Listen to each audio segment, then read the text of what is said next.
And a 3.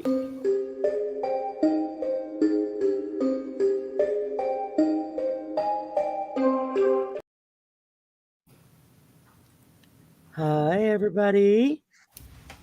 I'm scared. And look, my special guest, we have Helen Thank you. Tarot here. And, notifications just dropped. Okay. We had a room full of people already. Oh my God, I've already got like 18 people in here. Oh. Holy moly. Let's back up. Let's go to the beginning here. All right, chat is like jumping like crazy.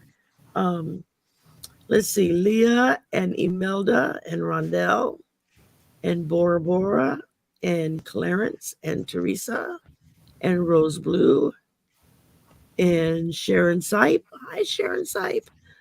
She just lost her sister. I think it was last week. Bless her heart. So we've all sorry. Holding her up in prayer. Yeah, I'm sorry. It's hard. Yeah. And Spirits Beyond the Stars. And Linda Ramsey. And I thought I saw another name in there. Keep scrolling, Cherry. Oh, Marina's here. Hey, Marina. Oh, partner in crime. You want to say the word and I'll send you the link. You can join me and Helen. We'll have fun. Clarence is here. And Barbara is here. And okay. I think I've hit everyone. People are so creative, with their names and often with their little pictures. Yeah, they're so cute. Yeah. So cute. Hi, Louise. And okay. No, I didn't fall asleep. I was just talking to Helen and we lost track of time. Sorry. Guilty. Marina, you and I do the same damn thing when we get on here. We start. Was that Marina complaining? She was evidently answering somebody in the chat that says, no, I don't think she fell asleep. But let's see. Chi Lynn is here and Lorraine is here and M. Steve. And okay, I think and Elena. Okay, I think I got to the bottom of the list here. Woo! Well, welcome. Thank you. I mean, that's wonderful. Yeah. It is. Let me send her the link real quick. It is. I lost my train of thought. It's Ghost Story Night. That's what it is. Okay. So I just whacked my my elbow.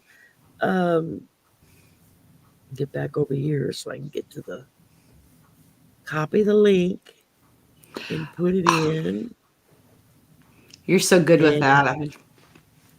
Off she goes into the wild blue yonder. Okay. Well, just in case anybody thinks I'm just really, really unfriendly, I don't see the scrolling, all the comments. Hi, Sarah.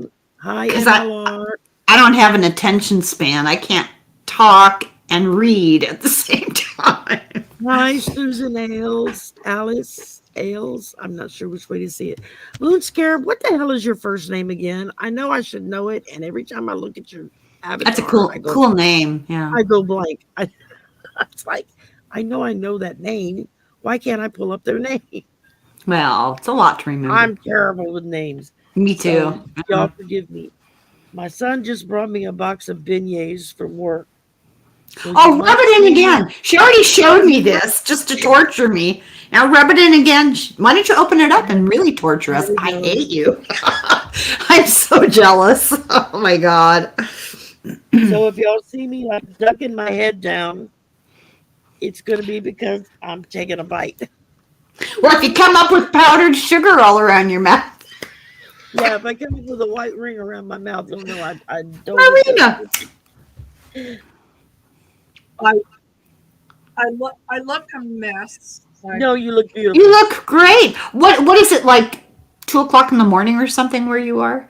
No. It's only 10:15.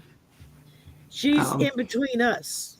She's an hour behind me and an hour ahead of you. Yeah. Well, I thought, since you're in that other dimension up there in the north. You never know. You never know. You never know. Well, tonight's ghost story night. Ooh. And so I pulled up some ghost stories, and we'll get to those in a little bit. I think Helen's got some, and I'm sure Marina has some.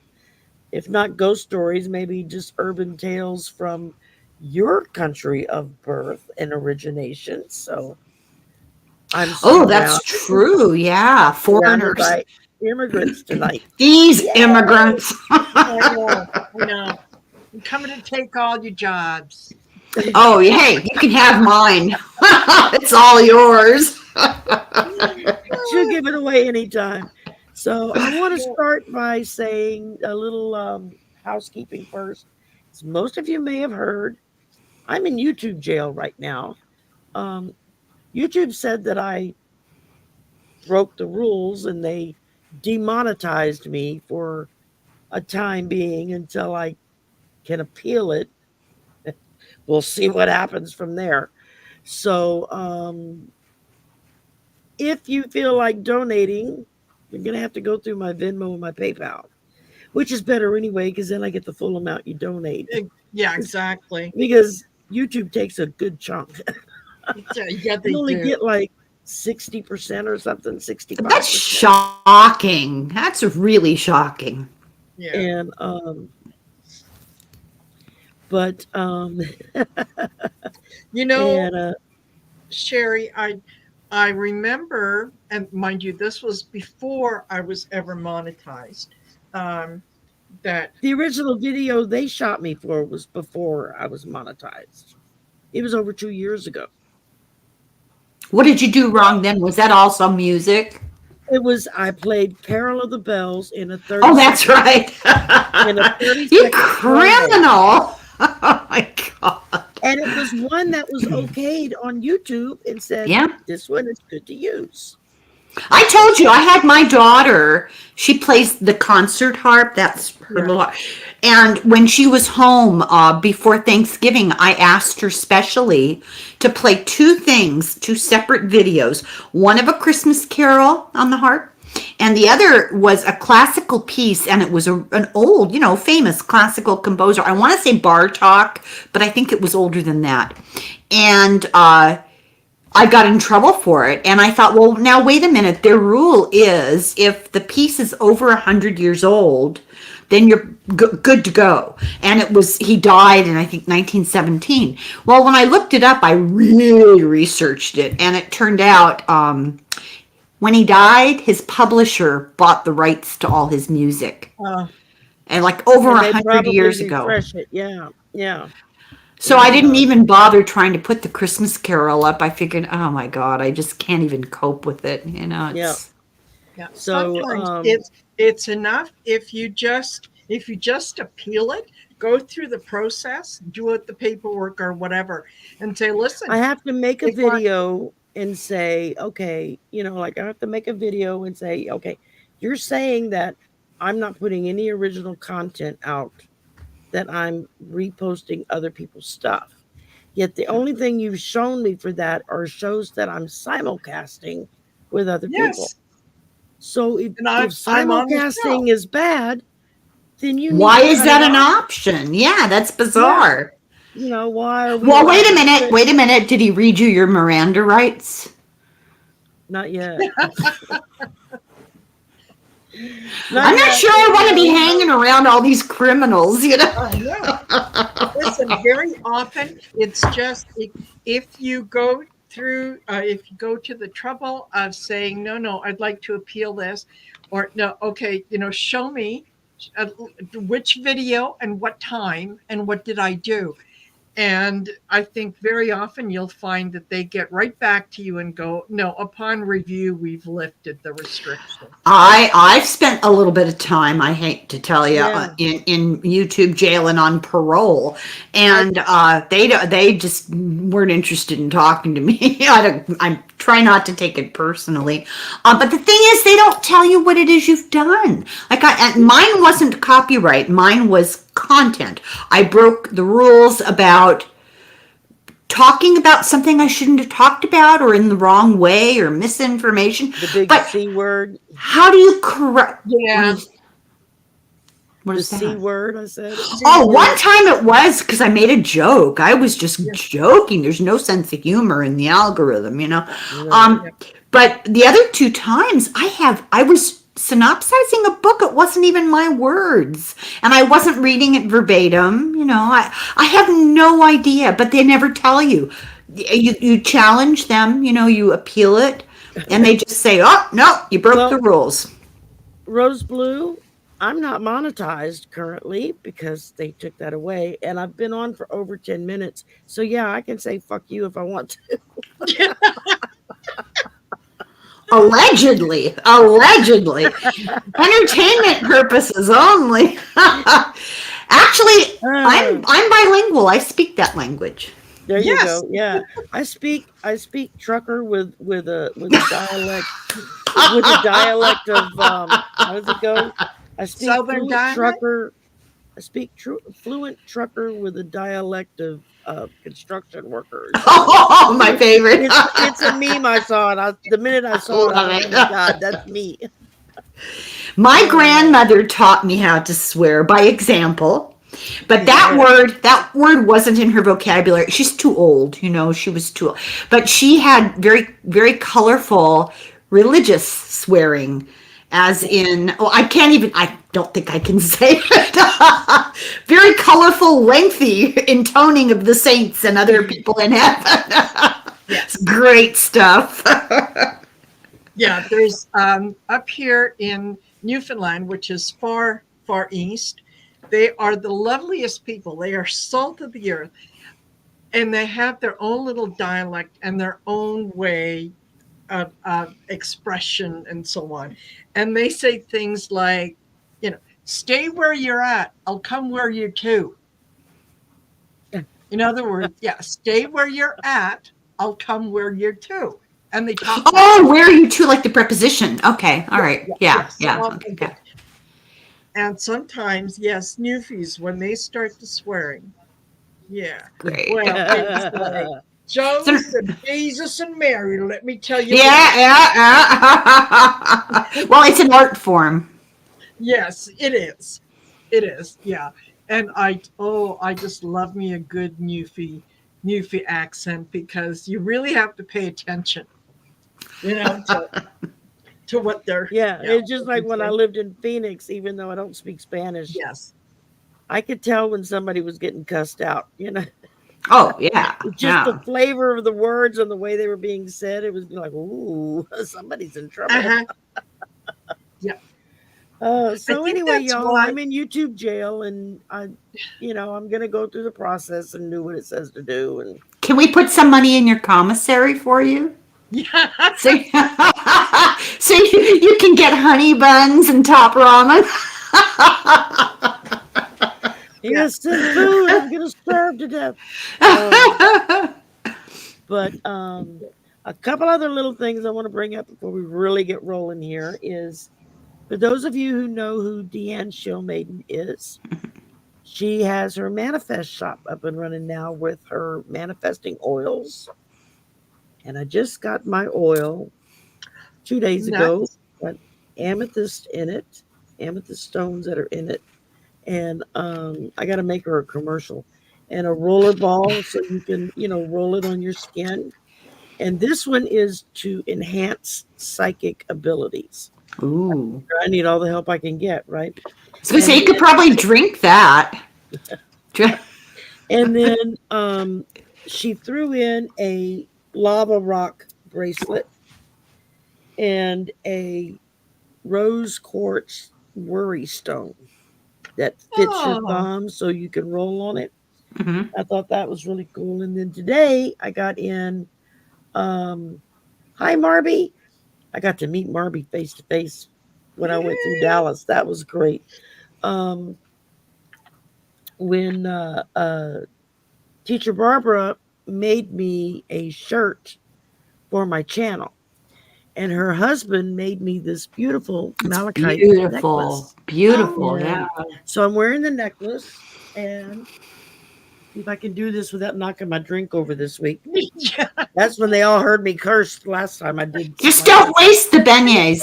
Yeah, no. And so she made me this shirt for my channel.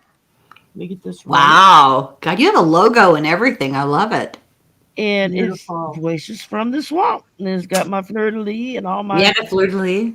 my little critters down in there. And so, and she just did it out of the goodness of her heart. She Remarkable. emailed me and says, I'm making you a shirt. What's your address? I just knocked my cashews on the floor. And, She's got a grocery store in there with her. What's going on? yes, I have a bad habit of sitting and nibbling. Do you? Oh, we just won't talk about that. It's all good. So, so despite you, Daryl, I got a couple of nice little doodads this week. So that was really great. So thank you, everybody. And hi, Laura. Hi, Karen. I've been trying to catch people as they pop in.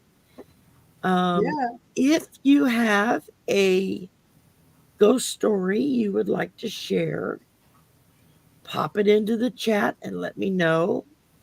And you can either tell it out in the chat, or if you want to come on and tell it to everybody, I'll send you the link. I'll post the link in the chat. And if you have like a ghost that you're concerned about, we could read cards. Yeah, it's exactly. Maybe do a little banishing while we're at it. Or try to figure out who it is, what they want, Where is that? Keelan directed this to you, Helen. She says, hanging around all these criminals when a big driving force in this community is reading on our most famous village idiot.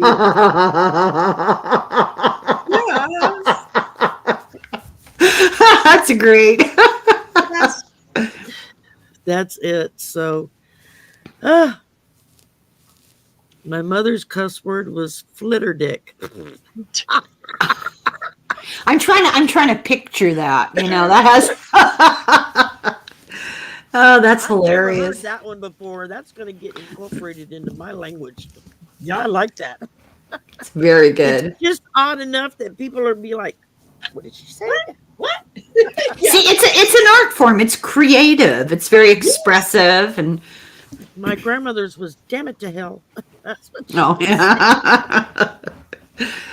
She would say other things too, but I really don't need to repeat that. But Linda Ramsey said, "Shall we send you a cake with a saw blade in it?" You can keep the saw blade. Just send me cake. I'll take that. Yeah, can do that too. Sherry, maybe if you maybe if you played your cards right, pardon the pun, you could end up on Love After Lockup. Oh God, just what I need. We could get you fixed up with somebody. Get a pen pal, Oh, thank you. Yes.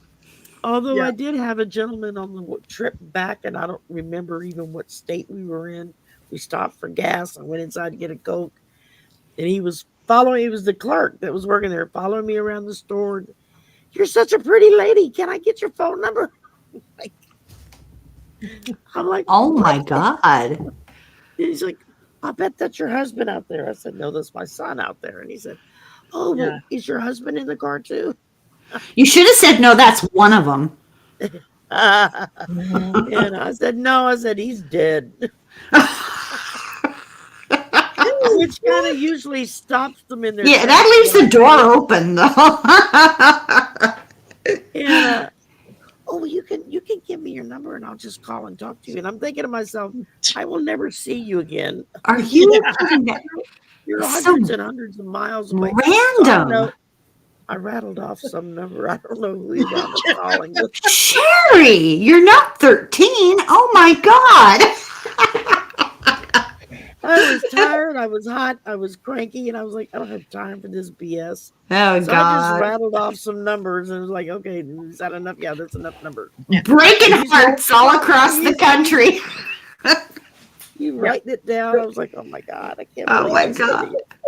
And so I don't know who we wound up calling, but I hope they were nice. Um, I hope they were single. oh my Yeah. goodness.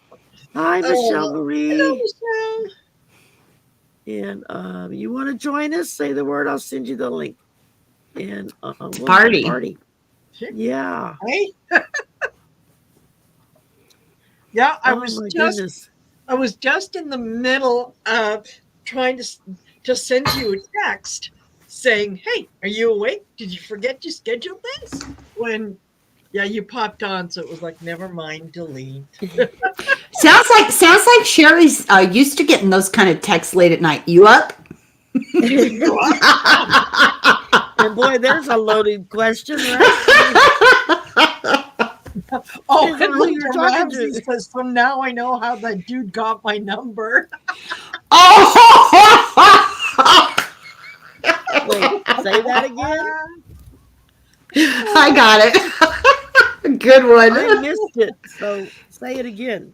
I missed it. I was reading what was One of the people watching, I missed their name, said, "Now I know how that dude got my number." Yeah, Linda Ramsey.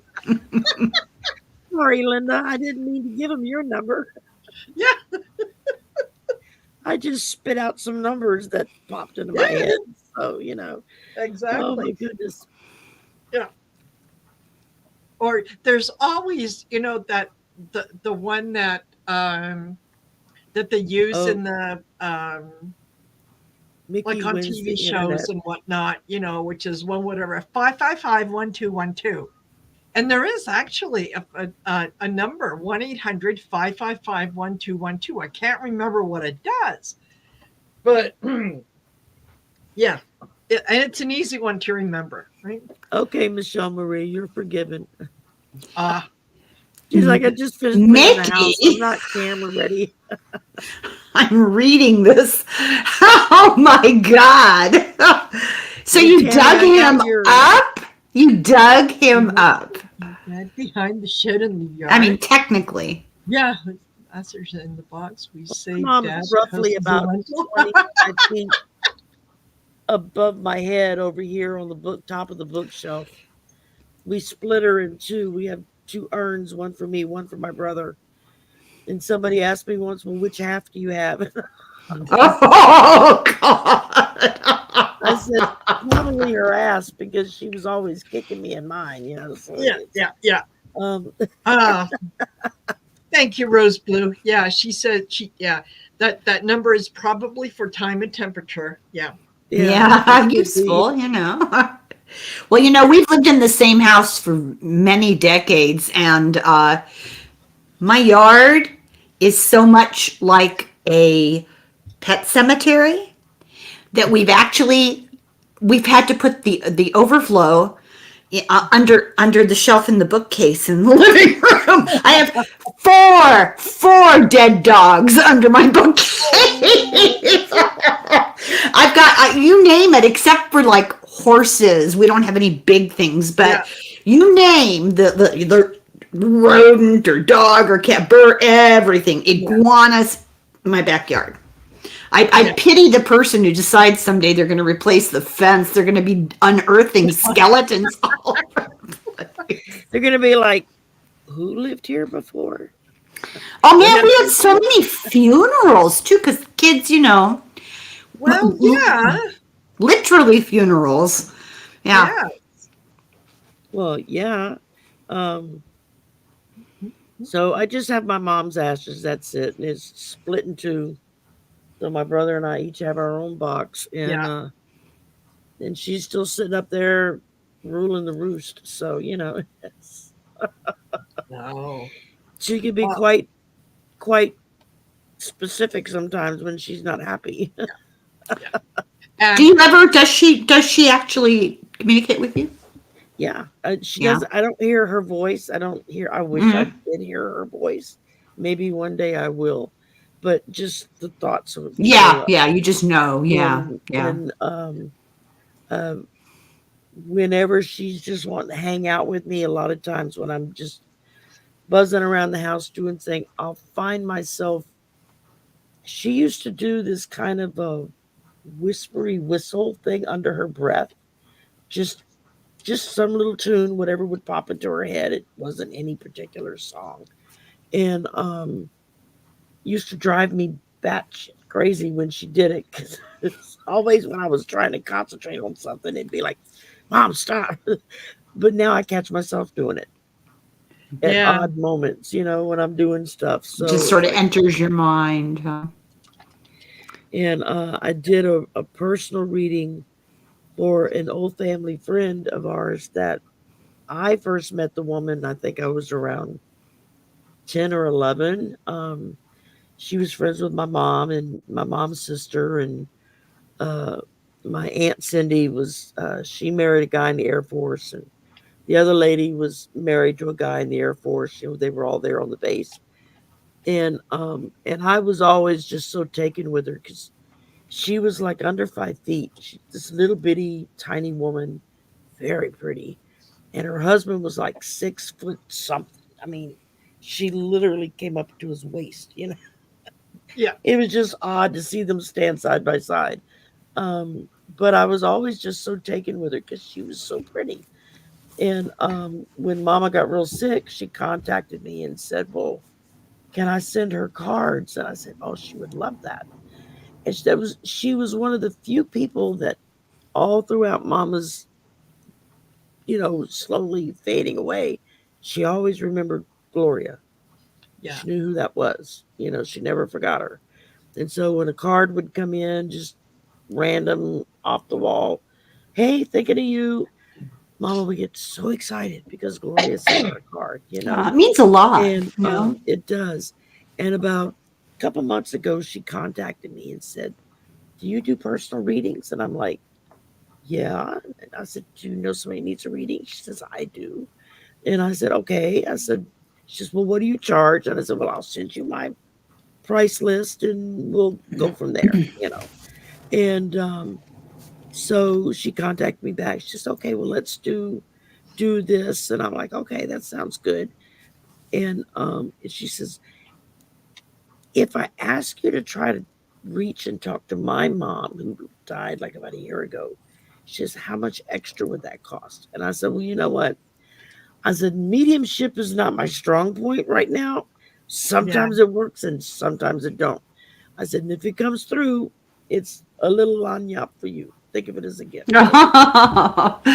And so she was like, okay. And so I went. I had been trying to get it done all morning, the night before and all that morning at work, and just couldn't break away long enough to sit down and actually do a reading. So on my lunch break, I went outside and I did it. And then I recorded it. And it was the wildest thing because I'm reading the cards and I'm giving her a reading, answering her questions. And this woman starts talking to me and I can hear her voice clear as a bell. Oh, seriously? Like it was out loud? Out loud. Like she oh, was wow. next to me talking to me. Wow. And it kind of caught me off guard and gave me a message for her.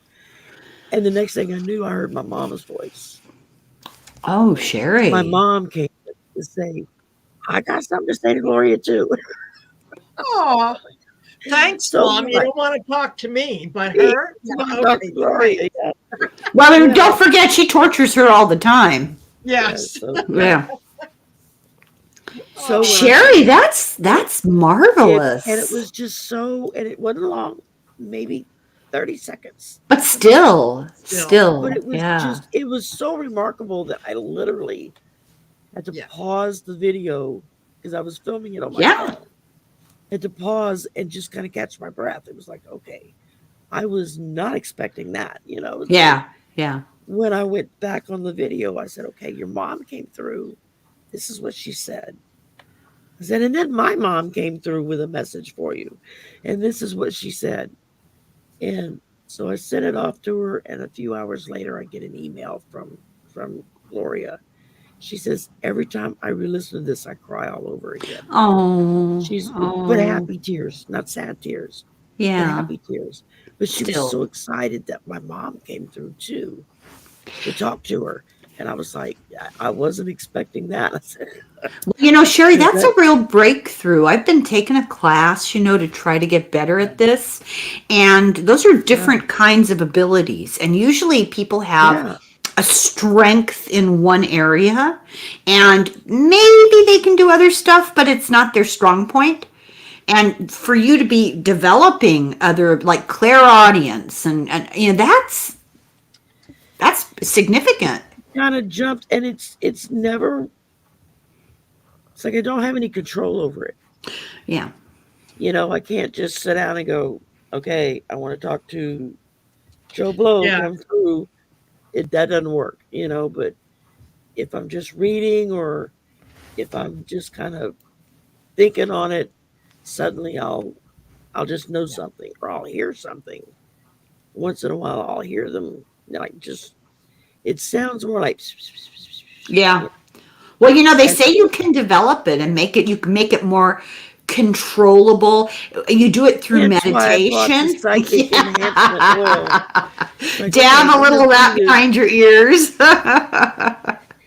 Okay, let's put this baby to work. It's about intention and about meditating, and it'll come. You have the ability. A couple of months ago, I had my first vision of something, which... Oh, I hope it was good. What was it? I saw William getting coronated. Oh. I saw William's coronation. But it wasn't sad. So I'm thinking Charles didn't pass, but maybe his health has deteriorated that he just can't stay king. I don't know what that meant. I was doing something, not even, I was at work. I was doing something at work, working on something, and it just, like, somebody turned a movie on in my head. It was like, whoa. And it lasted all of maybe 15, 20 seconds. It was just that clear vision. I was like, okay. Wow. That's wild. My mother was the one that would have visions. And I think your mother is working through you. Do you know what I'm... Yeah. I think because she's the one that would have visions. But she would have visions of people dying. If they were having, like, if there was a traumatic death that they were about to experience. Yeah. She would see it before it happened. And it really bothered her. A lot of people have that ability. Even people who don't think that they're psychic, they'll see somebody and they'll find out that person had just died. Yeah. So it was wild, and it was like right there in my face almost. Well, congratulations, because that's a big deal. I know. I mean, I'm big deal. I haven't really talked about it that much because hey, Rock, Captain Morgan. Because how does this doesn't usually come up in casual conversation. Let me tell you about my conversation with my dead mother. And people are like, oh. Hey, my mother came to me. My mother came to me in a dream. Probably it's been a couple of months now. She's been dead for almost 30 years, and I have never dreamt of her. And she was very psychic. She's who I get it from. Just, and we had a fine relationship, but she's never come to me. I had this weird, it's real short, real weird dream where I was just in a random room, and in come these two women. And although she looked nothing like my mother, I knew it was my mother. It was like her soul had reincarnated, and she was with another woman, and they were very preoccupied, but they made a special trip into this room so my mother could come over, and she set something down in front of me, and they left. Never said a word. We didn't really. She gave me a toolbox with tools in it, and I thought, oh wow, this is a message that this runs in the family, and it came from her, and use this, that was isn't that weird? I'm getting goosebumps. Wow. Okay, I was trying to find, somebody made a mention, and so I was backing up trying to find it in the chat. Wow. I'd like to know what he said. What did he say to her? What did he say, Rose? Yeah. Put it in the chat. What did he? Yeah, please. If you I've been don't, if you don't mind. trying to star stuff because I want everybody to kind of pitch in on their stories. Yeah. And let's see. Mickey says, I felt for some time that Charles will abdicate. Oh. You know, I've gotten a lot of people I've heard say that. I just think it's with this cancer that it may get to be too much for him, maybe. Yeah. So I don't know. We'll see. Well, you know what Nostradamus said? Nostradamus, way before there was a Charles the First, Yes. Nostradamus said King Charles the Third would he would only briefly be king, and that the next person that you would think would be in line wouldn't. It'll be the one after that. So, like, we're trying to figure out, how does that work? Is it William and then William's oldest child, or is it William and then what's the other guy's name? Harry. No, Harry's yeah. much further down the line now. Oh, okay. The way they've got it worked, and then I was just reading this the other day. How odd! It's Charles, and then it's William. And if something happens to him, he passes or he abdicates, then it goes to George, his oldest son. If something happens and George doesn't take it, then it goes to Charlotte. She becomes queen. And then next after her is Louis, the youngest. And then it would revert to siblings and whatnot. Yeah. But they'd have to go through the whole family line before. And listen, Harry would. Speaking of little Louis, have you seen recent pictures of him? He is absolutely adorable. Isn't he, though? And Charlotte is the spitting image of her daddy. Yes. She looks so much like William. It's eerie. I mean, smiles. And like the Queen Elizabeth. She also has a lot of Queen Elizabeth look. But that Louis is just... He is a card. Let me tell you what. He's something else. But that's wild. Oh,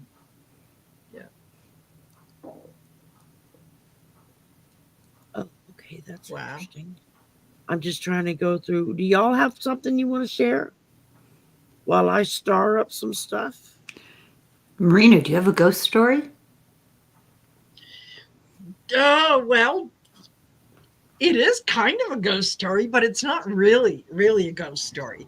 And that was when, and I was a teenager, but I can't remember exactly how old I was. When this particular night, and I'm usually a night owl, I had gone to bed quite early. And I fell asleep, obviously. And I heard tapping on my bedroom window. Oh, God. Yeah, and the way that that at that point my bedroom was set up was the window was right in line with my bed, so I could see. And there was tapping, and I looked, and on the other side of the window was my grandmother. And she said, "I'm so sorry I came to say goodbye. I wanted to see you one last time this summer, but we couldn't make it happen." Yeah. And I thought, oh, what is that? What just, like, I wasn't scared. It didn't scare me. I just, like, really? Because here I am in Canada and she's over in Croatia. So that's what I was going to ask you. Did she live down the street or no? No. Oh, wow. So I woke up and I went out of my bedroom, and Mom and Dad were sitting in the kitchen. And I thought, that's odd. It's kind of late at night. What are they doing in the kitchen? So, when I walked in and I, hey, you guys. And Mom said, "Oh, how come you're awake? And so I explained to her, I said, this is strange, but I just had Becca knocking on my bedroom window, and she just kind of went a little pale, and she said, yeah, we just got the news she passed away. That happens a lot. Yes. Yeah. Which is, how did you feel? Did that make you feel comforted? It did. It did at the moment, because she never made any bones about the fact that I was her favorite grandchild. And when, as a child, you don't understand that. As an adult, I go back now and I think, oh, that was rather cruel. Like, that was not a very nice thing to do. But yeah, as a child, as a teenager, you don't think of those things. Were you the oldest grandchild? Yes. Yeah. I was the oldest grandchild, and I was the first granddaughter born into a family of males. Oh, well. I could understand that. I could absolutely understand that. And there was nothing that I could have ever asked her for that she wouldn't just give it to me. But it was reviewing it as an adult and going back and thinking of all the times that, she would open up the kitchen door and look outside, and, that all of us kids, cousins, because my grandparents had the bottom floor of the house. The top floor, there was 2 apartments, and we were in one, and my dad's brother and his family were in the other. And then I think the other uncle wasn't too far away. Anyway, so we all used to play together, right? So yeah, she would look out and she would catch my attention, and she'd go like this, and so I'd go in and she'd say, hey, I've got some bread and honey for you. I've got some fresh bread. Here's some honey. But eat it here. Don't take it outside. And I mean, okay, this is great. Yeah. And then when I became a mother and as I thought that was not very nice. Yeah. But look at how sincere that devotion was, that she would actually come to you before taking care of business, Yes. That's remarkable. My great grandfather, my mother's dad, my papa, he never gave much never mind to most of the grandkids, great grandkids, whatnot. We would always go to their house for all the holidays and stuff. And he pretty much ignored most of the kids. They want nothing to do with them, but me. Yeah. And he couldn't smoke in the house or near the house. He smoked a pipe. And so he had to go sit on the wash house steps. They had their little house where the washing machine and the dryer were. And he had to go sit on the wash steps to smoke his pipe. And he would always, when he'd go out to smoke his pipe, he'd motion for me to come. And I'd go sit, and he'd sit, and he'd just play with my hair, rub my head, and just sit and puff his pipe. I mean, it was never anything inappropriate or anything like that. Yeah. And I just loved him to death, And then here in the last 10 years or so, I found out things about him from some of my older cousins and stuff who remembered how he was, when they were kids. It was like, are we talking about 2 different people here? I mean, what you're saying does not mesh with what my memory is of him and how he was. But I was kind of always treated like the redheaded stepchild in that side of the family, because later I found out it was because my mother wasn't married when she had me. It was pregnancy out of wedlock, and she refused to give me up for adoption. And so there was a good chunk of the family who always treated me like I was second best. Yeah. And as a kid, I couldn't understand, well, why, what's wrong with me? That's deplorable. It is. It is deplorable. And all in the name of God, right? Yes, Exactly. of course. Yes. Yeah, That was the Christian. Southern Baptist side. That was the Yes. Southern Baptist side. The Catholic side had no problem with it. They were like, yeah, okay, whatever. Oh, they weren't the right kind of Catholic because my family would have had hernias. They may have had before I came along, but by the time I'm old enough to remember them, there wasn't that many on that side of the family we associated with anyway, because a lot of them were really bigoted and my mom wouldn't have anything to do with them. Yeah. But, and so that was why I was kind of treated differently. I mean, I had self-esteem problems for decades. That's I was up in my 30s awful. before I kind of got over it, and Yeah. That it was kills me for that little kid, It's just awful. and Yes. but my granddaddy would spoil me rotten. I mean, really, really spoiled me rotten. Yeah. And my papa, I just remember my papa would always, when we would go, and you would see how the others would treat me. And maybe that's what it was that just tugged at him. That He was trying to make up, compensate. he was trying to right? compensate Yeah. for it. Yeah. But it's just I can remember sitting on the wash steps between his knees, and he would Yeah. just play with my hair because my hair was real long. Sometimes he'd braid it, and then he'd unbraid it, and then he'd braid it, and just because he was practically blind. I mean, he had one eye was completely cataract over, and the other one was getting there. He knew you needed that affection. Yeah, I think Yeah. absolutely, and so it's just a fond memory I have of him. And God, the things we do to children, I know. oh yeah, I know it's truly. I mean, not me personally, but Yeah. The way people treat kids who have nothing to do with the decisions that the adults made. Right, Yes. right. Yeah. That's what that's I mean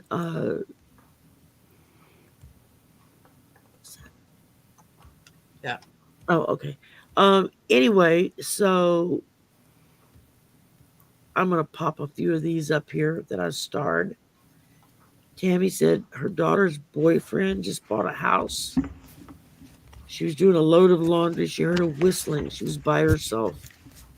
Is there a spirit there? No. Well, I don't think so, but No. What do you think it was? Karina?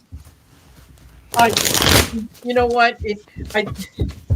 Yes, I do think what came to me right away was in the laundry room, whatever hose or whatnot is attached, it was vibrating, and that's what made that sound. So tell them to check, make sure that. I got the moon, which is deception. It's not what you think it is. Yeah. Yep. But that would be where my first inclination would be too. I would assume that's what it was, until proven otherwise. It's a ghost. What is it? The 9 of what? 9 of Candles, which is wands. Oh, those are cool. The Sante Muerte deck. Oh, where did you get that?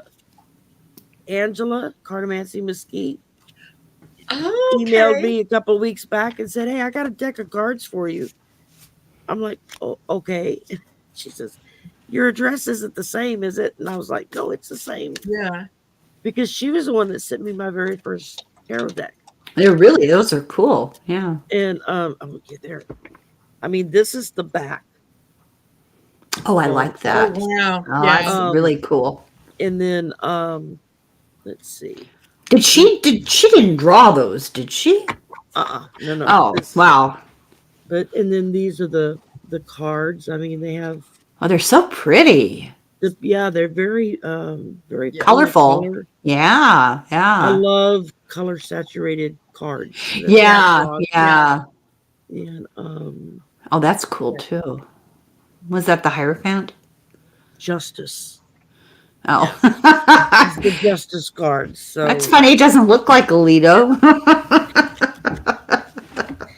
Nowhere near. Yeah, I know, but I thought ghost stories. This would be appropriate. I'll break out this new deck. That's a really good ghost Yeah. story you told there, Marina. I like that. Thank Yeah. you. That Yeah. was a ghost. How could you say that wasn't a ghost? That was a ghost. That's the spirit, you know.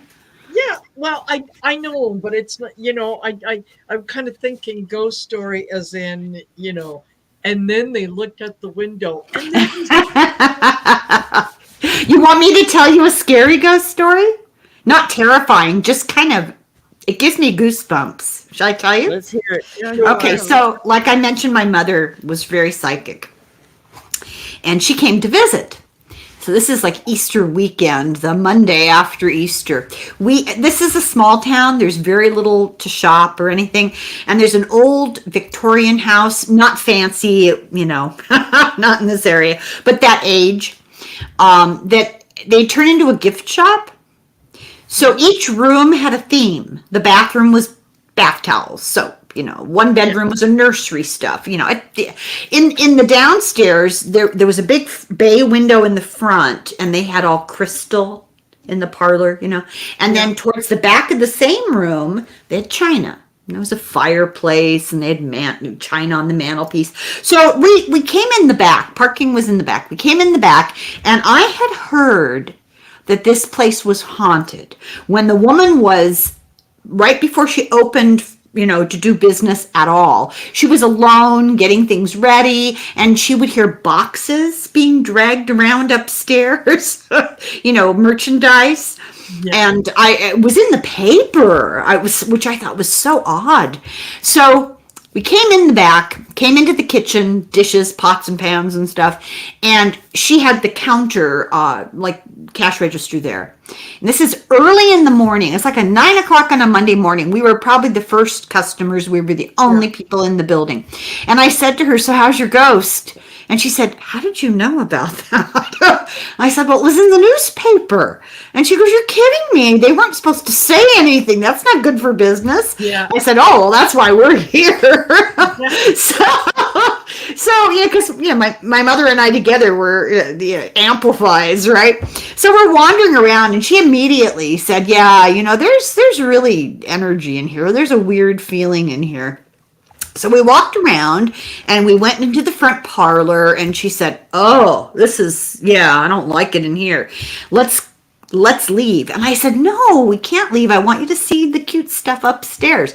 So the stairs had kind of a jog, I don't know, like a landing and then another landing. Yes. And at the very top, there was big space in the hallway where they had an old-fashioned, like an armoire or chest with Christmas decorations. So we're standing with our back to the stairs, and we're looking at the Christmas decorations. The place is deserted, And as we're looking at the Christmas decorations, I hear footsteps. We both heard footsteps coming up the stairs. And my first thought was I was going to show her my pockets were empty. I thought it was the owner just checking, that we're not lifting anything. And we both turned around. There's nobody there. And the footsteps kept coming, and they walked past us and went down the hall. And my mother grabbed my arm, and she says, "Let's get out of here." So we went downstairs, and she says, "Let's walk through the parlor to get out," just because it was weird energy. So we walk into the parlor, and she walks over towards the china and the mantelpiece, and I walk to the front bay window to look at the crystal. And she said, "Oh my God, Helen, come here." And I go over, and as I got within distance of her, she grabbed my arm. The room filled up with the smell of lilies. I'm not making this up. And it got ice cold. And we both went, "Ah!" And we laughed. But we decided, in the olden days, in that time period, not even 100 years ago, they would lay people out in the parlor. Yeah, I was going to say that's where they didn't have wakes at a funeral. No. They would put you in the parlor. Or in the felt very much to both of us like this was a man, and he was just keeping watch on his house, just checking on the house. Yeah. Isn't that a story?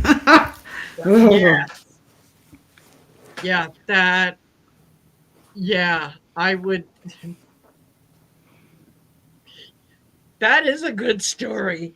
I think he was annoyed that they were turning it into a store, and he was trying to, the boxes of merchandise. She said she'd go up there and there's nobody there, and things were all pushed around, not where she'd left them, and she went home. Yeah. She had enough. Yeah. No, I think you're absolutely right. That was not, if she had been smart, or if she had thought of it, should really have, before moving everything in, saged the whole building. Yep. Yeah. And talk to whoever was in there. Yeah. And say, okay, you can go to the light. I'll take good care of it. I'll do this and whatnot. Or if you'd like to come and visit, could you maybe just do it on a Saturday? Tone it down. Yeah, I agree with you, and I think that not everybody, that would not occur to everybody. My mother wanted to go back with holy water. Like, I have to live in this town.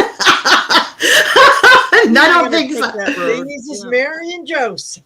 Yeah, that's right. Hey, every time when we moved, when we were children, they would have the priest come over and go through every room and scatter holy water and mumble in Latin and, carry out. And so as a child, I fully expected there were ghosts everywhere. I mean, why else would we be doing this?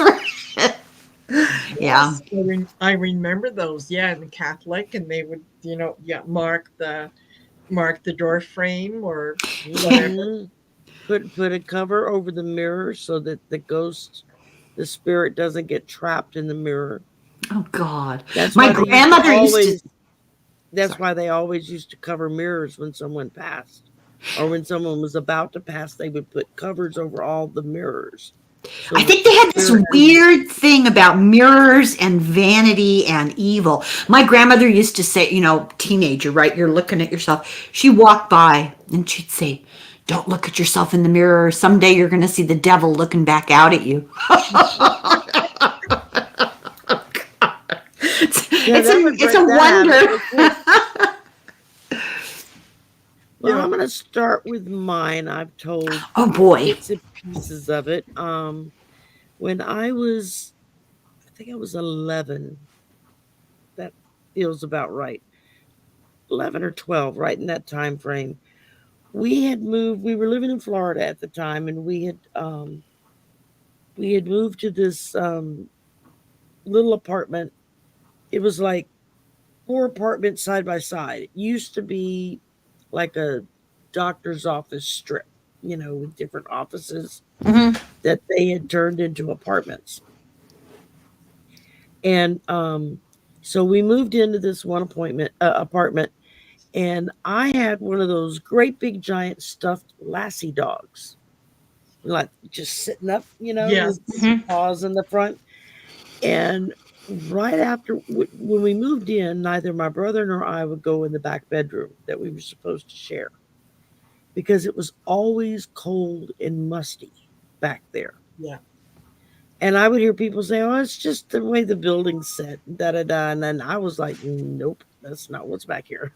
I don't want to go back there. I wouldn't. My friends would go hang out back there. I would not even with other people with me. I would not go in that back room. Yeah. And we slept with my mom every night in the front bedroom. So all 3 of us would sleep in the bed together. And I guess within like a month of us living there, we started finding this damn dog all over the place. It would not be where we left it. Oh God. We'd find it in the kitchen. We'd find it in the bathroom or in the shower. Once my mom got up and went outside to get the paper, and it was in the car. It was like, how the hell did it get in the car? The car was locked. Oh, I don't like this. It was sitting in the car. One night, or not night, but early one morning, she woke up, boxes that had been up in the top shelf of the bathroom closet. Now, we're all short. None of us could reach that top shelf. There was like 3 or 4 boxes stacked end on end on top of each other, with that Wow. dog sitting on top, just looking down at us. No. Yeah, Oh God. Oh my God. that like really freaked my mother out, and we wound up giving the dog to someone else to hold for us until we moved. Yeah. Yeah. But it wasn't long after that that I was home one day. Now, my brother wasn't there. I don't remember what the deal was, but he wasn't there. And I was the like the living room was like this. And so you would come in the front door here, and then this would be the living room area. And then there would be this long hallway that led to the back door into the backyard. But while the living room was right here, and you would just, it was like a big long rectangular room with a dining room and then with a breakfast bar and the kitchen. And so if you were sitting in the living room, you could look and see directly Yeah. into the kitchen. Yeah. And I was sitting on the couch, and my mom had gone into the kitchen. She was, I think, getting ready to cook or something. And she opened the refrigerator door, and it was like something punched her, like she got hit by like a battering ram or something. I mean, something, you literally saw her chest cave in from the force of the impact. It knocked her all the way back against the far wall in the kitchen. And I remember I flipped out. I can close my eyes still and see it happen. Yes. And it was just like, it wasn't too much longer after that we were gone. We moved, you know. She found out later, and I knew about it because me and my best friend were really good at eavesdropping when the grown-ups would talk. And so we were listening in one night while the grown-ups were all talking, and she said that she found out that the apartment that we were in used to be a doctor's apartment, and evidently he did illegal abortions, and because they weren't legal back then, you know, and he killed somebody in the process. He screwed something up, and they bled to death. And his office was that back bedroom. And so Wow. she was like, that's got to be why the kids would never go into that back room, because, Yeah. you know, you just felt something there, you know. And I mean, we moved, nothing followed us. I don't know if my mom did something to prevent anything from following us, but that was probably my first real memory of anything just kind of in your face paranormal. Yeah. And I was like, holy crap. I mean, I was scared. You know, I was still a kid. I was like 10, 11. Yeah. Yeah. Well, Like those that area. intense emotions that linger, and yeah. Oh yeah. Oh yeah. And Oh, I just like I can close my eyes and see my mom opening the refrigerator door, and wow. then her whole chest just like cave in, like something just punched. And she went straight back into the back wall. Did she talk about it? No, she didn't talk. She would talk to her sister about it, my Aunt Cindy. And sometimes she would talk about it with my grandmother because I'd overhear them. That's how I found out she had visions, because she was, by that point, she was working in the NCO club, non commissioned officers club. They're just off of the base. And she started out as a cocktail waitress, became the bartender, then became the bookkeeper, and then got moved on to base working in one of the supplies offices. But she was bartending that night. And again, long rectangular bar, right? You have to come in the door here. You had to go all the way down to the end of the bar to a little short L shape where there was like one seat, but there was no exit or anything there. It was like a dead end. Dead end wall. Yeah. And she's in the middle of the club, at the bar, you know, she's doing her thing that bartenders do. And a couple of the pilots, retired pilots that taught, were there with some big honchos that were there to do some test flights with some new jets that were coming out. Now this was during Nam, so there was a lot of you know, hurry up and get this stuff going kind of feeling to it.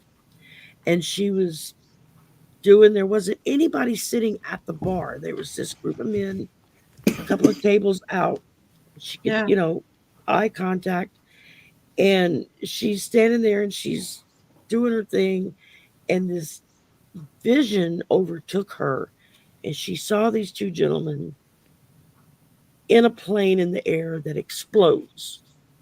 And they disintegrate instantly, just the force Wow. of the explosion. Oh, God. And it hit her so hard that, and this is me overhearing her telling her sister what she saw. But the vision hit her so hard that she dropped the glass that she was holding that broke in the sink. And to her left, at that short little L dead end, she hears a man's voice say, "Don't tell them what you saw." And she turns and looks, and there's this man sitting there at the end of the bar. And she was like, how did he get there? Where did he come from? He didn't walk by her. She would have seen him, And he was sitting there at the end of the bar. And she just looked at him and said, "Excuse me." And he said, "Don't tell them what you saw. It's not for them to know." And she looks back out at the room at the men who are laughing and talking to the other guys.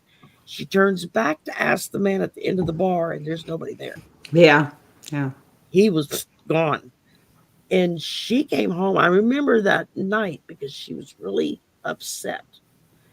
And, you think? And she didn't say anything. And then the next day, Yeah. there was this big thing because a jet exploded on the base. Oh, Lord. What had happened was they showed up for the test flight the next morning.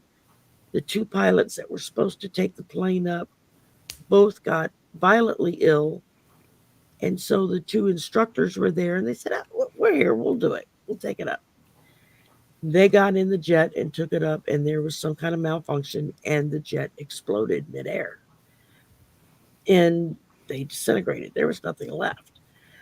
That's when I found out about it because my mom came home, got us kids, took us straight to my Aunt Cindy's house because she was losing it at that point. Oh. And I could hear her crying and talking to my Aunt Cindy about what she saw, da-da-da. And she was so upset. And I remember wanting to do something to make her feel better, but I didn't know what to do. And I remember my aunt saying to her, we all have to deal with what we've been given. So just, you just going to have to deal with it. And just, if it happens again, come talk to me again. I have my own things I deal with.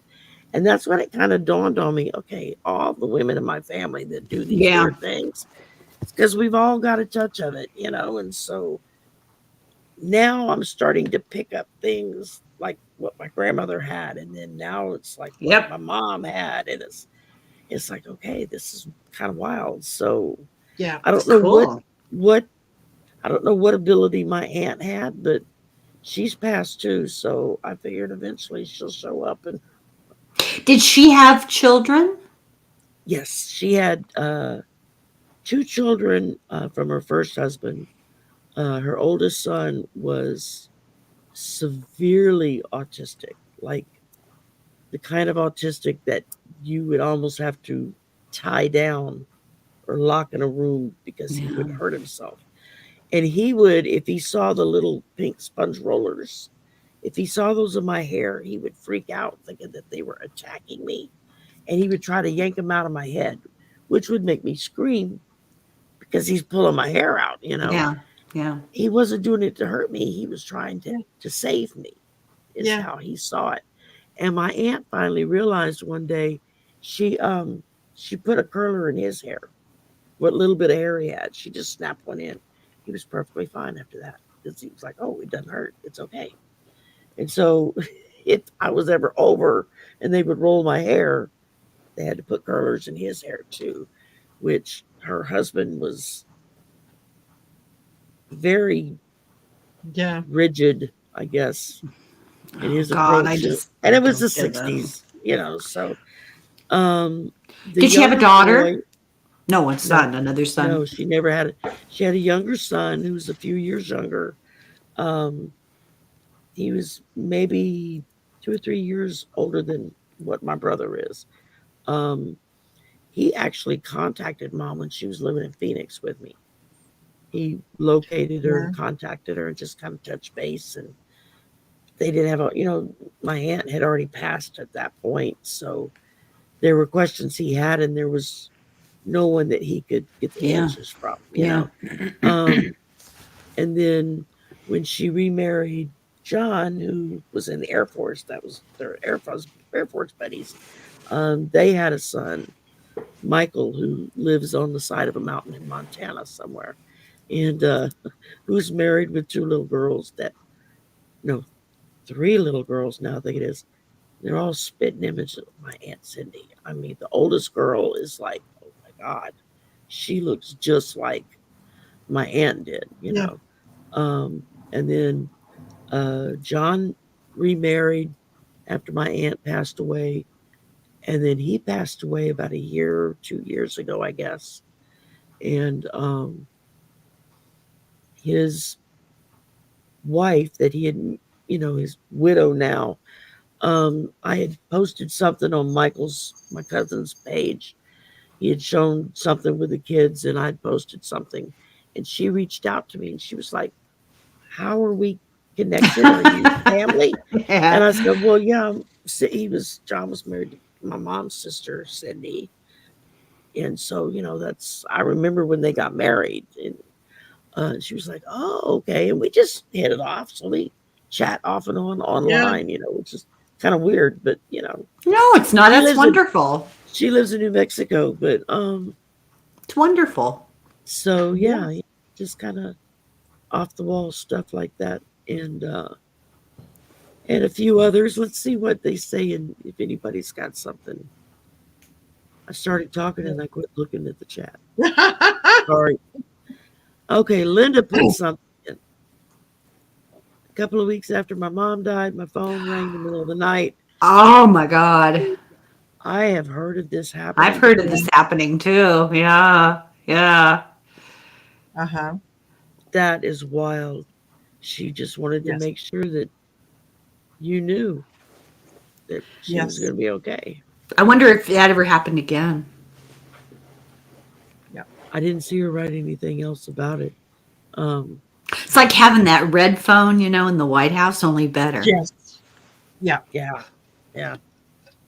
Yeah, absolutely. That would be wild. Yeah. I mean, what a gift, really, when you think about it. Yeah. That she was able to harness enough power that soon after passing. Much like Marina's That's grandmother. the thing. Yeah, it's not that easy. Yeah. Yeah, it's not something they can do. It takes a lot of energy to be able to manifest themselves like that, from what I understand, Yeah, you're right. I'm no expert in the paranormal, but just from that's what they say. And then absolutely. So wow, Linda, thanks for sharing that. That's wonderful. It's lucky, really lucky. What a gift you got. Yeah. Yeah. That was kind of like about 2 months before my mom died, before she had that last major seizure that put her in the hospital, that put her into hospice. One Saturday afternoon, and my desk was in the corner of the living room, and the couch was just to my right. And she was having one of those days where she was just crying all day. Oh, and I didn't know, and it was like, Mom, I don't know what to do. I don't know how to make you feel better. Yeah. She didn't know how to explain. Yeah, it's brain damage somewhere in there. Yeah. And so I finally got her to lay down on the couch and go to sleep. And she napped for about maybe 45 minutes. And then she woke up and she was still weepy. And so I got up from the desk and I went and sat down next to her on the sofa. I was like, Mom, I wish I could do something to make you feel better. And suddenly she turned and looked at me, And in that second, that was my mom looking at me. She was back. She was there. I could see it in her eyes. And she just looked me dead in the face. She said, I don't want to be like this anymore. Oh, And she was gone. God. And Oh, she my was God. back into, but it was that split second, and that one sentence that I knew in that moment that she was aware of what was happening to her in some way, shape, or form, but couldn't come out. She was like being trapped. And I can finally talk about it now and not cry. It was the hardest thing in the world because it was like, because she wasn't really looking at me and I'm talking to her and she just whipped her head around. And when she looked at me, just her eyes, it was like, that was my mom. That was my mom looking at me, saying, I don't want to be like that. Well, Sherry, if it's any consolation, I've read a couple of books about exactly that. People who work with neurology patients or in hospice, and what they have been able to understand is that what we see happening is not necessarily what that patient is experiencing. Oh, no, that they're out and about. They're getting ready for that other plane of existence. And it's like a newborn baby is in and out. They're in and out. So on the outside, you get the impression they're suffering and it's awful and, but that her wanting to not be like that anymore might very well be an indication that she was aware of something better that she'd been interacting with. I certainly hope so. I think she just didn't like being locked inside of herself that way. Yes. And then, well, who does under the best of circumstances? Exactly. I mean, and it was like within about 2 weeks she had the major seizure. Yeah. We had to call an ambulance. They put her in the hospital, and then they were like, she's not going home. She has to go into hospice. I'm just glad it all happened before the big C hit. Yes. So she wasn't alone. Oh my God. Wasn't alone when she Yeah. because the hospice nurse called me and said, it's going to happen in the next day or two. She says, I just know it. When did she die? She died on a Saturday night. No, what year, what month? Oh, in June of 2019. Oh, yeah. Like 6 months before the hit. And that's how close it was. And it was a blessing. It was a blessing. I was glad that when the big C hit and you start hearing all these stories of patients not being able to be with their families and children going to the window with the nursing homes. Oh, that was just awful. I was like, I can remember just sitting there and thinking, thank God she didn't go through that, Yeah. Yes. And but when the nurse called and said, you need to come say your goodbyes, and so we all went. And when I had a moment alone with her, I remember I just leaned over and said, Mama, it's going to be okay. You can go rest now. You don't have to hang on for us anymore. We're going to be okay. And it was later that night that she passed. And I got a call like at 1 a.m. or something. And the nurse called to say she's gone. It's remarkable how many people wait until everyone's out. Everyone's gone. Yes. Yeah. Yes. Yeah. Yeah, because they don't want, it's like they don't want that burden on their family. Right. Yeah. And I always felt like me telling her, we're going to be fine. You can go rest now. You gave her permission. Yeah. Yes, absolutely. You did your job. You did what you came here to do. Now it's time for you to go rest.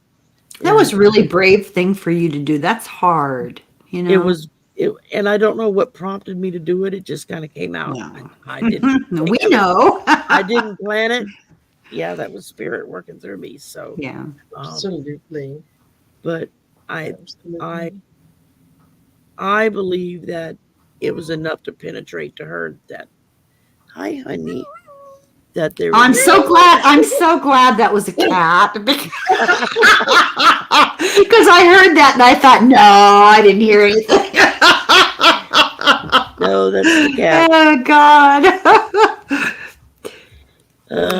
Marina, was that experience with your grandmother the only time you've ever had like a visual Was that a yes or was that a no or a yes? Visual, yes. That kind of experience, no. Ooh. Because I had,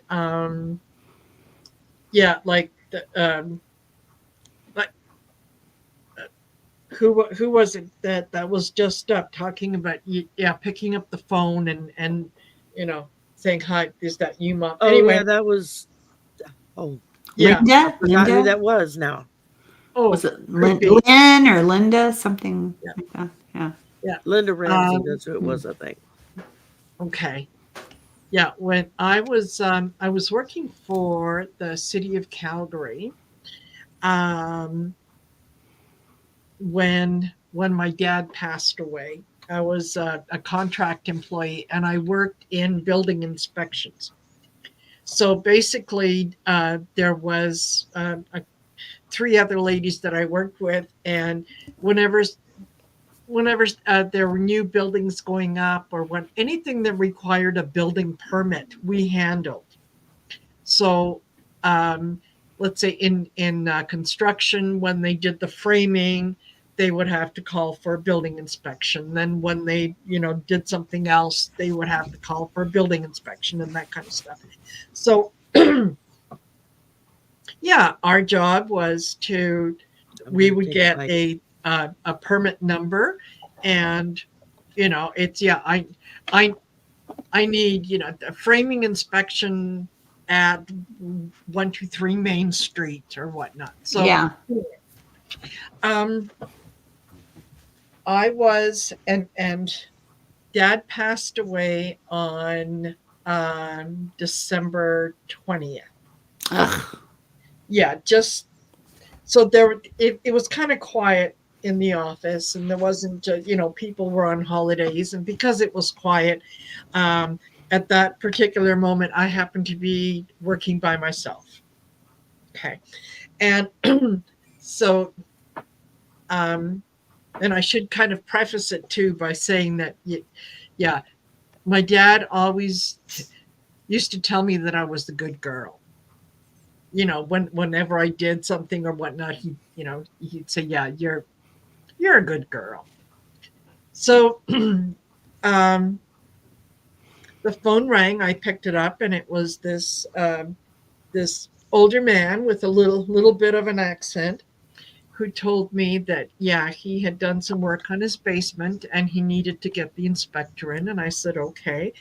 And I said, do you have a permit number? And he rattled off a number, and so I wrote it down and the address, and he gave me the address, and I said okay, no problem, we'll have the inspector come out sometime tomorrow. And he said, oh, thank you so much, you're a good girl. And it was like a whole body shiver, because the accent and the way that he said it was the same way that my dad would say it, and my dad had passed away the night before. Oh my So God. I got my bearings and finished my job, did whatever. Uh, and we would the end of the day we would pull all the files that had to go with the inspections to so that the inspectors could just come in, pick up their pile, and off they go. Well, I'm trying to find this permit number. I can't find it anywhere, and it's numerical. So I'm looking around, thinking could have been misfiled, whatnot. Couldn't find anything. So I left a note for the inspector for that area, and I said, listen, so this guy called and he needs an inspection. Apparently, this is the address. I can't find a permit number. So the next day, I'm at work. The inspectors are doing their thing. At the end of the day, they come back, and the inspector comes up to me and he said, so was it your intention to send me on a little hunt there through the city? And I said, what are you talking about? He said, the address you gave me, there is no such address. There is no such place. And I thought, holy shit, okay. So the fact that I couldn't find a permit number, you can't find it, this guy tells me I'm a good girl. Yeah, that was Your my dad. dad. Oh my God.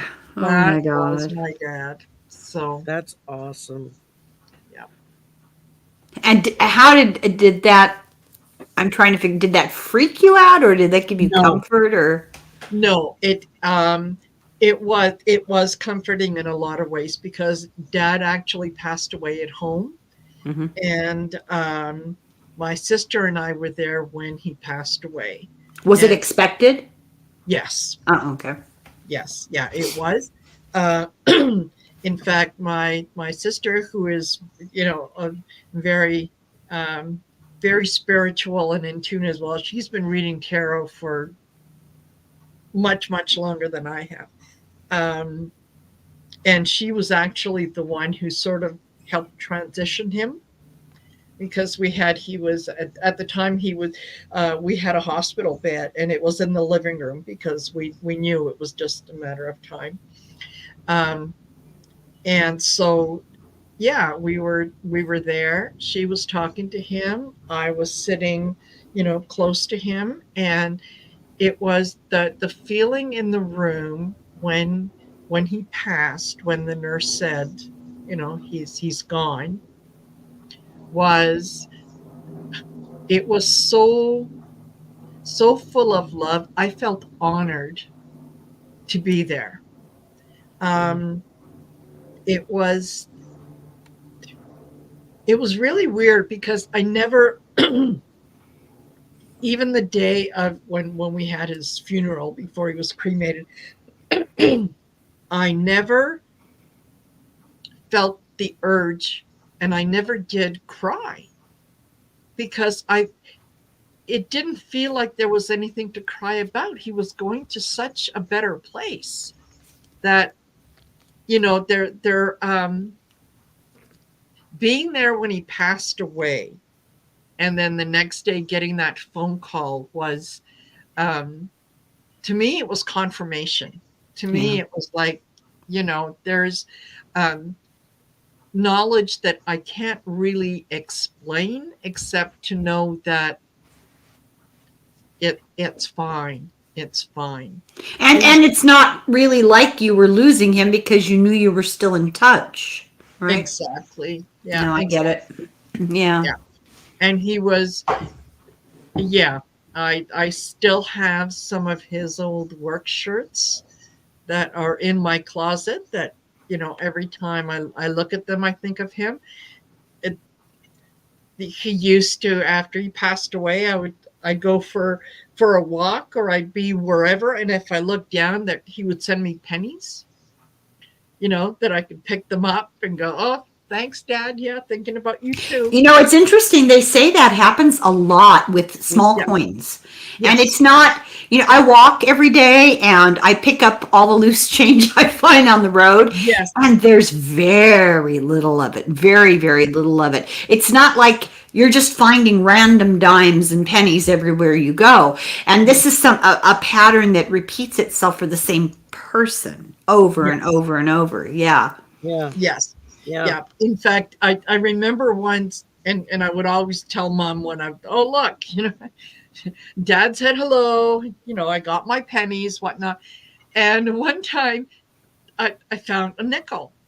And so I'd gone home and I said, Mom, and Dad was a big sportsman. He was always hunting, fishing, whatever, and always especially the hunting where they'd be gone for 3, 4, 5 days and whatnot.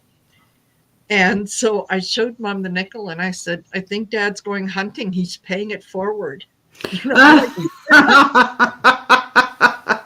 so, yeah. That's great. You got a donation, Marina. Did I? Oh, thank Look, you, sent you Book. a super chat. So Oh, sweetheart, thank you. Oh, and I missed it because I was too. Thank you, yeah, Book. That is wonderful. Thank you. How to bless a home. How to bless a home. Well, I think it depends on your belief system. somebody like my family, who were just extreme Catholics, they would have a priest come in, and after there's prayers, there's actually a process, and go around the room with holy water and pray in every room. But you can do it yourself. You can do it with sage, and you start to the north, and you can make the sign of the cross if that's important to you, and you ask for only the highest vibration, only the best intention, only those light. things of God's light and love. Right, light and love, and go north, and then do it in a circle, and you're supposed to do it 3 times. You just do it in every room. And I kind of my relationship with the other world is kind of practical. I'm like, okay, this is the way it's going to have to be. And this is what I need from you. I need you to not do that, and you can go ahead and do that. And I think that can be very effective. Absolutely. One of the things that I would do whenever I moved residence is thank the old place as you're leaving, right? Thank you for all the wonderful memories and the good times, and you've been a good house. Thank you very much.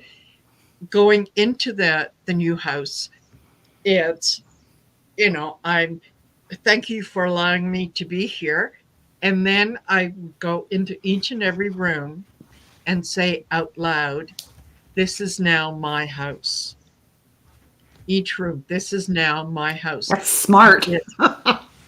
It's sort of claiming ownership, and also after I've claimed ownership, yes, I will do the sage, and then it's this house is protected. Only those things of God's light and love are allowed anywhere in this space. And that's sort of my little ritual. And that book, that's one of the rituals that you can do, is to claim the space. Claim the space. Yeah. And I hear sprinkling salt. I mean, if you're really concerned, that a salt is a real effective way to sort of create a boundary, an energetic boundary. So, yeah. I don't know. I've lived in the same house for 40 years.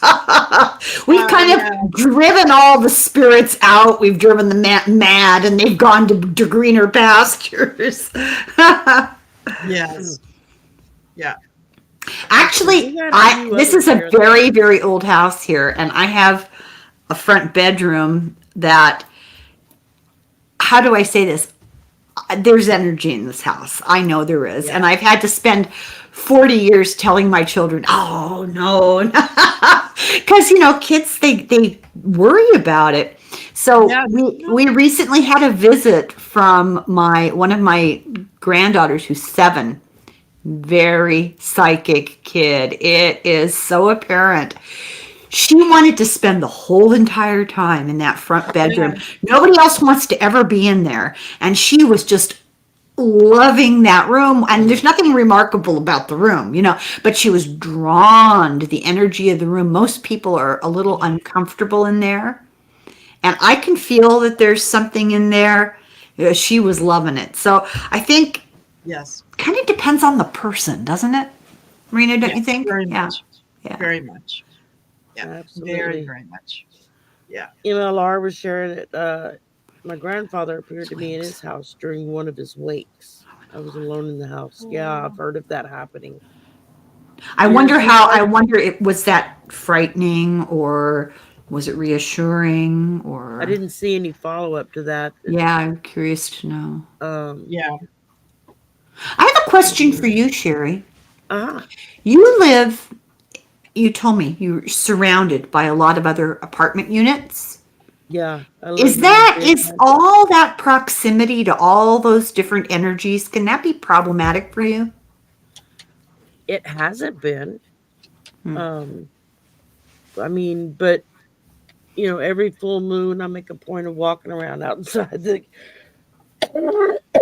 excuse me, my allergies are going nuts. Mhm. Every full moon, I make a point of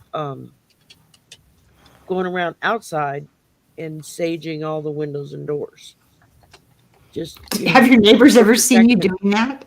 Oh yeah, I'm sure they all think I'm crazy as a loon, So it's that crazy witch lady again out there with that stuff.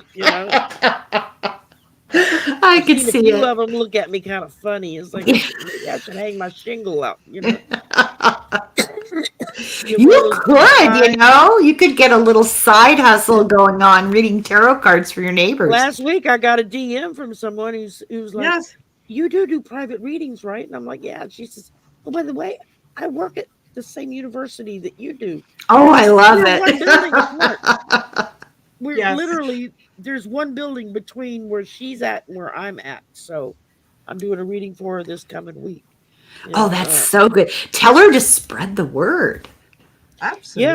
I Yeah, want to try to make up a few cards, that's a good business idea. cards. Yeah. I can Absolutely. leave with her and say, "Here, if anybody else is interested, Totally. give them a card." Very good idea. Very good idea. So, um, I did. but I did want to mention here. I'm going to. I'm going to put my email address in the chat, and I think there was something that um, Twin Mom had mentioned. I think she might be having an issue.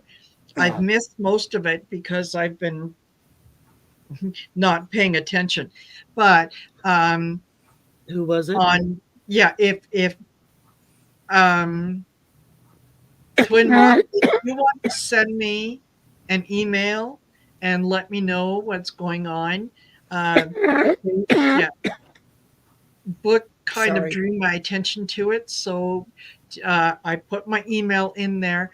Send me an email, Absolutely. let me know, and I'll do my very best to, yeah, to Address, answer whatever. the Yeah, problem. Twin mom, you whatever. said that's who was having the issue? Yeah, Twin Mom.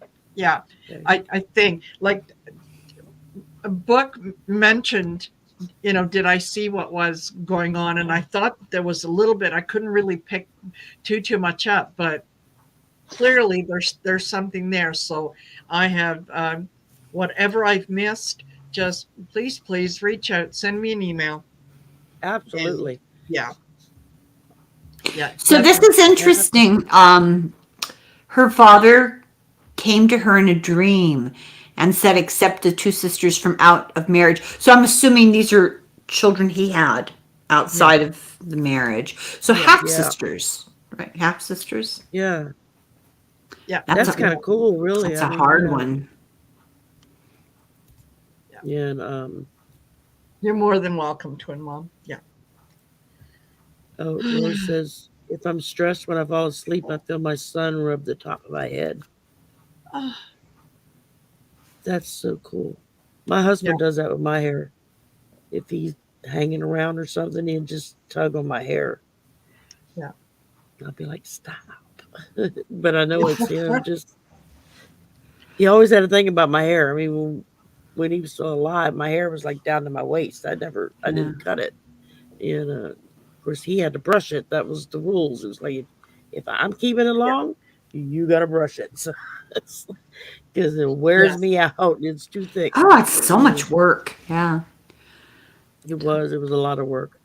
You know, I feel like I've been very fortunate, and I think that the death of a child has got to be a special kind of pain. Yeah, Yeah, I'm so sorry. That's very hard. absolutely. Yeah, I don't. I don't. I mean, I've lost a spouse. I've lost a parent. Lost a grandparent. But I Yeah. can't imagine losing my child. I You've just. had a little variety pack of loss, Yeah. right? Yeah. Oh, And yeah, hopefully, he will outlive me, so I won't have to go through that. But yeah. Yes. Yeah. Totally. yeah, Yeah, and Tilly, you could absolutely do that. You could say, yeah, it's okay to come and visit, but yeah, you're not scaring me. So yeah, if you ever scare me, I've you're not told my welcome son back. for years that I said when I die, I said cremate me. I said, 'cause if you stick me in a box in the ground, I'm coming back to haunt your ass. You better believe it. Yeah. And it's not going to be fun. Yeah. I said, I've told my kids that, I come from a very large, extended family as well. Dysfunction there. I feel like I shouldn't talk too much about it, but a lot of dysfunction. And my children love each other and get along really well together, because that was the focus of my life, right?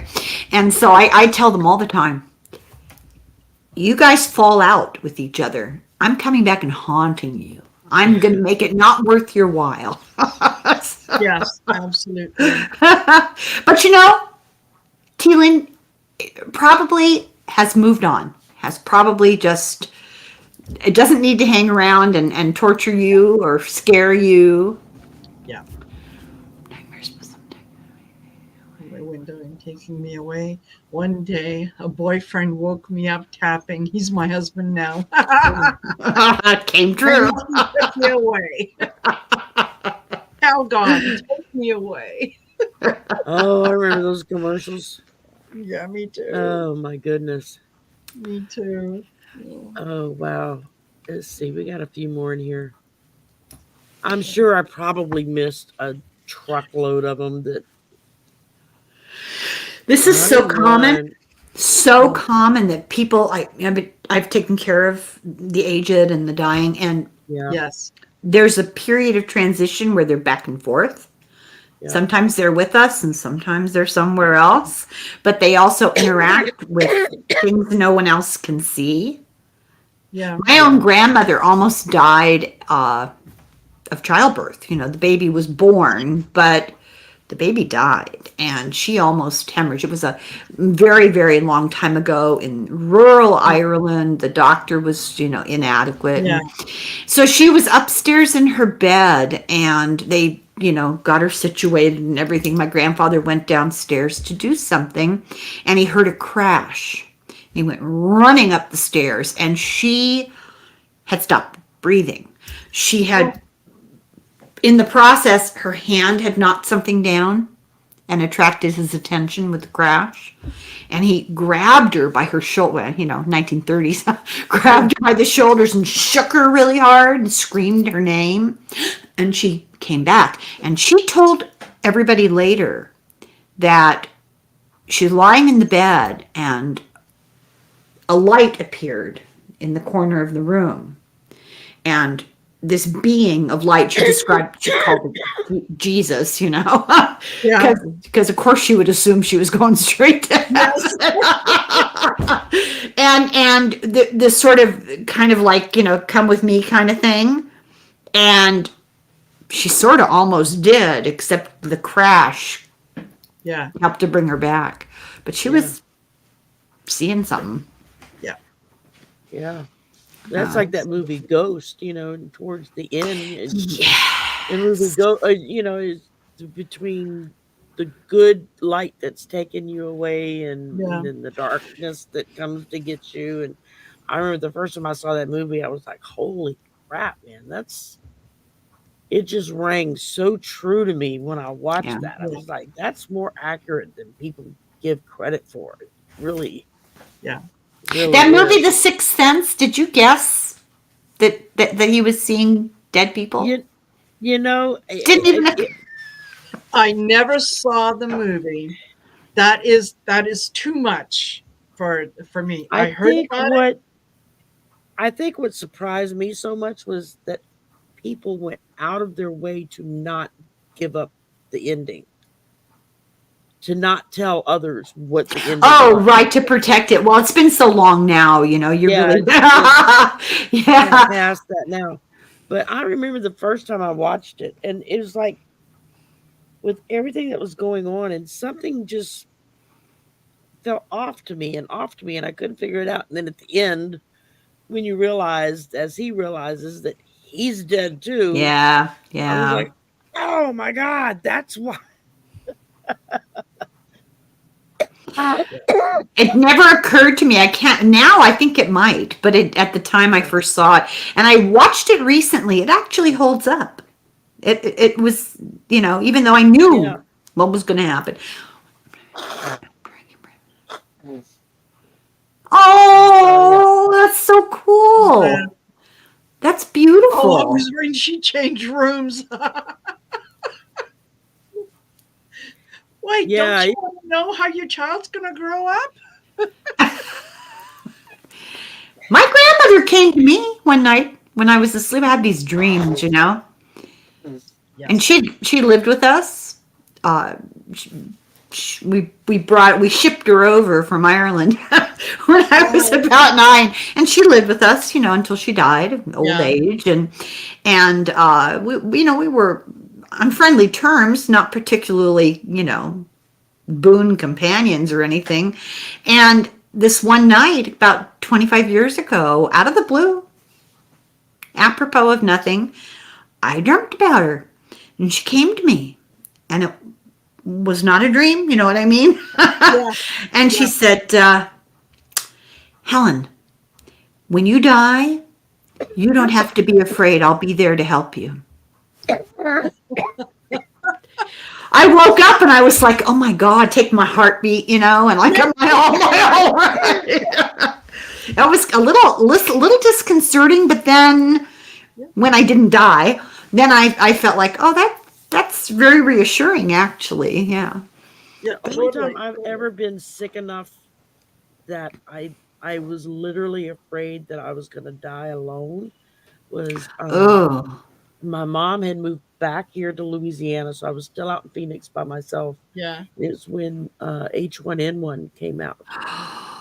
And we were waiting for the vaccine at work because we got inoculated on anything that came through because I worked at a medical testing lab. And so they would inoculate us as soon as they could get the vaccine in. And so we were waiting for it to get there, and I came down with it. I got sick. It was like I got up in the morning, I felt kind of meh. And within an hour after I got to work, I was like double vision. I was like, I have to go, you know, and I called the doctor, went to the doctor's office, and they like had me come in a side entrance and go to a back office. And when the doctor came in, she was in a full hazmat suit. And I was like, holy crap, what have I done? Oh my God, Ebola. Freaked me out, you know. And they did some tests and came back and said, yeah, it was H1N1 and everything. And I honestly don't remember how I drove myself home. I drove myself to the doctor, and then I drove myself home. It was respiratory? It was very similar to the big C that came through. Yeah. It was all the congestion and all of this. I mean, it was like having the flu times 1,000. That's how bad it was. And it was taking some people out with it. And and I remember when I got home and I texted one of the supervisors in our office what the doctor said I had and what was going on. And she said, don't lock your door. And I said, what do you mean, don't lock your door? Oh my God. I want to be able to come by and check on you. You know, because we had teams of phlebotomists that would go out and draw blood at all the nursing homes. So every couple of hours, she had somebody cruising by my apartment. That's pretty remarkable. Go pop their head in and make sure I was still breathing, because I would be out. I can remember times waking up and getting up and going to the bathroom and then grabbing a bottle of water and then laying back down on the couch. I wouldn't go sleep in my bed in the bedroom because I was scared if I went to sleep in there and I died, no one would find me. Yeah. So I was sleeping on the couch in the living room, and I had a little private patio area. And so I left the door cracked open a couple of inches so the cat could go in and out. Oh, you had a cat? I had a cat. Oh, you know what happens when people die and they have a cat? No, I'm not kidding. That actually, it's more likely a cat than a dog. You would think a dog would. No, it's more likely a cat would. Oh, God. She knocked something over. It sounded like something cracked. But you know, that's a sad story, Sherry, that actually happens to a significant number of people. Well, and I knew that. I mean, you work in a medical testing lab, you hear, you know, we were the Yeah, long-term you hear care, the horror. Yeah. we were the long-term care department. That's what we dealt with, were old people in the nursing homes and stuff, or the hospice care. Yeah. We had, and so yeah, we would hear some horror stories or experience it firsthand. Going in and drawing blood, and the patient's gone. Um, and that was my biggest fear when I got that, was that I was Yeah. gonna, The I was moral of gonna, this story is be nice to your relatives. yeah, Uh-huh. and your Or at coworkers. least if one that- of them. Exactly, but I mean, it meant a lot to me that my coworkers made a point of coming Yes. by several That's really times a day. unusual. Yeah, I mean, we had a pretty good group of in our department Yeah. that we all got along pretty well.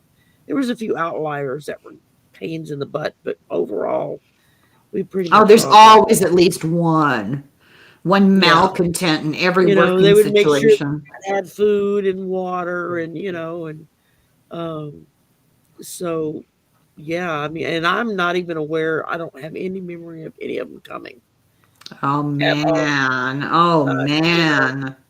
How long were so you sick? about a week. Yeah. I mean, I was laid out for a good solid 6, 7 days. Yeah. Yeah, But it the was important rough. thing, the only thing that matters, Sherry, did you lose any weight? No, you That's think always I my would? I spent a week. I didn't eat anything. All I that's did what was I drink water. mean. You See, think every when I cloud lost has a silver lining, you know. Yeah. There you go. mine was just full of piss and vinegar. It didn't do any good. So, Oh, so bad.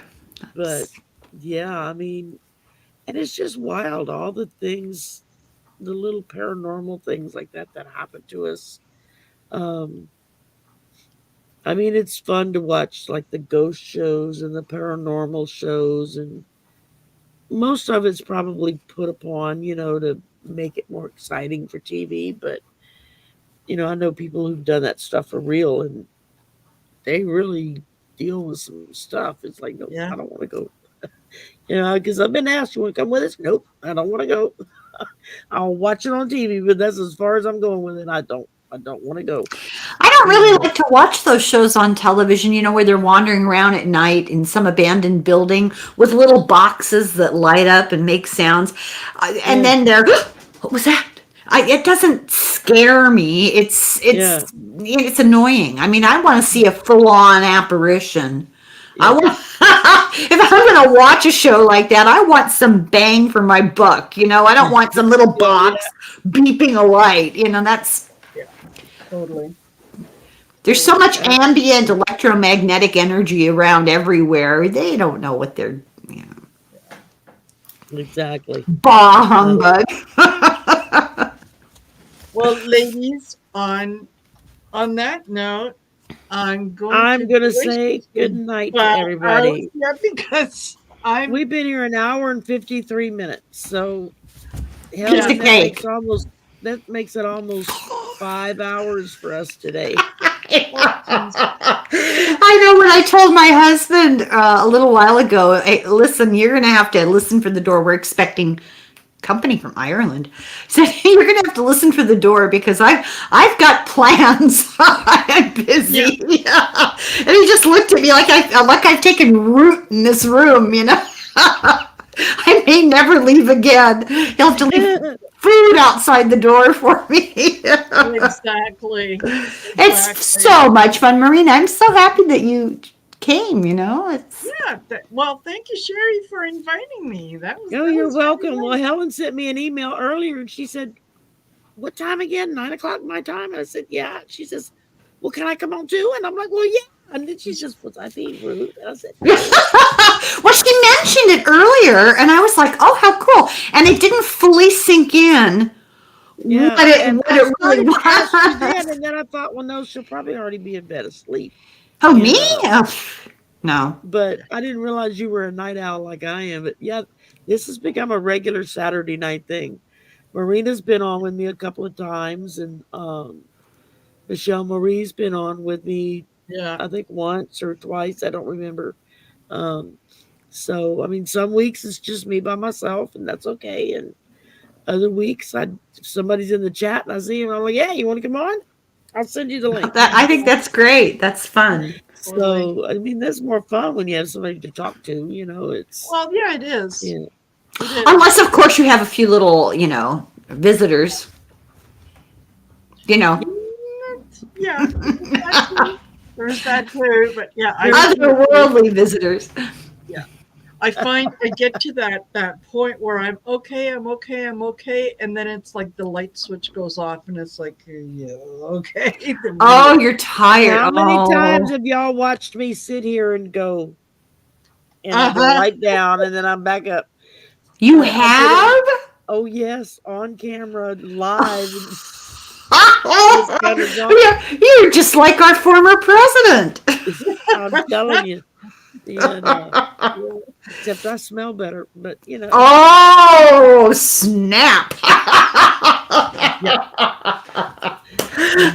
That was very good. Chanel number 5, not well, I won't yeah, never mind. But yeah, I started, like I said, the first couple of times I did it, it was just a pop-up because I was awake, and it was like, somebody else has got to be awake. I figured if 5 people showed up, I'd be happy. And and next thing I knew, I had a room full of people, and it was a lot of fun. And then a couple of weeks went by, and I did it again. And the second time I did it, everybody was like, "You got to start doing this like every weekend. This is great." So I decided, a lot of times I'm not aware of what's going on, like most of the time, actually, because I don't. You would think I'm always on this thing, and I'm not really. And I don't look at it when I'm not recording something, So I don't check my emails. I forget to check my texts. Yeah. People are always mad at me, Yeah. I had 46 texts earlier because my daughters have a group thing. And so if one of them gets a conversation going, they all have to have an opinion. They all chime in. And one of them had pictures taken of her child, like formal pictures taken. Yeah. So everybody had to comment. Everybody had to see every single choice of picture. I have 46 messages. Who died? Yeah. Oh, God. Well, they live their whole lives communicating on devices now. It's Totally. Yeah. I'm still in the Stone Age. Yeah. Oh yeah. I mean, Marina, go get some computer. I'm in computer science, so I feel always comfortable. they're doing this as they walk up and down the halls. I'm like, how do you not walk into the walls? I don't get it. I saw a young mother pushing a stroller the other day. She had the baby in the stroller. She had a dog on a leash, and she was on her phone scrolling as she walked, pushing with her elbows. I thought I've entered another dimension. I can't even.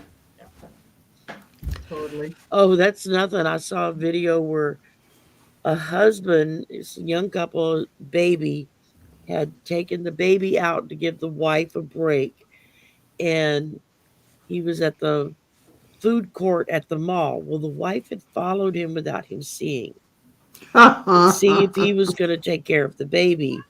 And so the baby's in the stroller, and he goes and he sits down, and some woman that he knew from his past that he hadn't seen in a long time walked by and recognized him and sat down and started talking to him, and he's talking to her, and they're just blabbering away. And this woman, the mother, goes walking up when he's not paying attention, takes the baby out of the stroller and walks away. And the other person leaves, and so this guy is like, hey, he gets his stuff, and he never once looked in the stroller at the child. He just gets his stuff and proceeds to start walking down the mall with the stroller. And she's following him with the baby in her arms until she finally, like 5 minutes later, catches up with him. And he's like, oh, what are you doing here? I thought you were taking a break. And she said, I think you lost something. And she was holding the baby. And he was like, well, no, the baby's in the thing. And she was like, it's all on tape. You never even saw me come get my child out of the stroller. And it would be that easy. It really would be that easy. It would be that easy. It just takes 10 seconds. They're gone. Yeah. Yeah. Yeah. Oh my God. All right. Oh. Well, on that happy note. Yes. Sorry, I didn't mean to end this on a bad note. No, Thank y'all for hanging that's out with fine. us tonight and sharing your stories and everything. And I'll see y'all next Saturday night. Okay, I'll everybody. be on tomorrow Thank you. twice, so Oh my God. Yeah. I'm a glutton for You know, punishment. yeah. So we'll have fun. Thank you. Bye, everybody. Have a Bye. wonderful weekend and a great week.